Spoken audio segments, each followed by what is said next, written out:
भारत पाकिस्तान के बीच मुंबई के वानखेड़े स्टेडियम में एक मैच होना था। साल था 1991, लेकिन एक शख्स ने चेतावनी दी थी कि किसी भी हालत में मैच नहीं होगा। अगर पाकिस्तान टीम खेलने आई तो स्टेडियम की पिच खोद दी जाएगी। और वो शख्स थे बाला साहब ठाकरे। बेबाकी के साथ अपना जीवन जीने वाले बाला साहब ठाकरे ने 17 नवंबर 2012 को अंतिम सांस ली थी। आइए जानते हैं महाराष्ट्र की राजनीति के किंग मेकर कहे जाने वाले बाला साहब ठाकरे के जीवन के किस्से। बाला साहब ठाकरे का जन्म 23 जनवरी 1926 को महाराष्ट्र के पुणे में हुआ था। वे 9 भाई बहनों में सबसे बड़े थे। उन्होंने अपने करियर की शुरुआत कार्टूनिस्ट के तौर पर की थी। 1950 में उन्होंने फ्री फेस जनरल पर मशहूर कार्टूनिस्ट R.K. लक्ष्मण के साथ भी काम किया। क्रिएटिविटी की वजह से मशहूर हुए उनके कार्टून जापान के डेली न्यूज़पेपर द असाही शिंबुन, द न्यूयॉर्क टाइम्स के सेंटर एडिशन में भी छपने लगे थे। साल 1960 में बाल ठाकरे राजनीति में एक्टिव हुए और मार्मिक नाम से साप्ताहिक अखबार निकाला। उस वक्त मुंबई में गुजराती कारोबारियों और दक्षिण भारतीयों और मुसलमानों की संख्या ज़्यादा थी, इसलिए मराठियों के लिए नौकरियों का स्कोप काफ़ी कम था। इसी को देखते हुए 1966 में बाल साहब ठाकरे ने शिवसेना का गठन किया।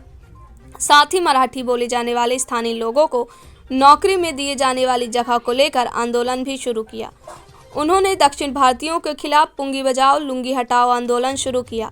बाला साहब का मानना था कि युवाओं के हित की रक्षा करना सबसे जरूरी है। धीरे धीरे मुंबई के हर इलाके में युवा शिवसेना में शामिल होने लगे, क्योंकि एक गॉडफादर की तरह बाला ठाकरे हर तरह के मामले सुलझाने लगे। स्थानीय निकाय चुनाव में पार्टी का प्रदर्शन बेहतर हो रहा था, लेकिन बड़ी कामयाबी हाथ नहीं लग रही थी। इसके बाद ठाकरे ने कट्टर हिंदुत्ववादी की आइडियोलॉजी को अपनाया।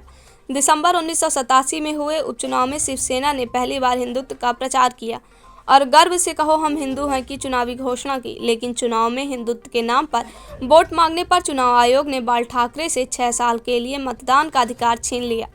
इसके बाद 2006 में 40वें स्थापना दिवस पर बाला ठाकरे ने मुसलमानों, MP नेशनल और काला जहर कहा था और साथ ही सोनिया गांधी की आर्म फोर्सेस पर मुसलमानों के रिजर्वेशन की मांग का विरोध किया था।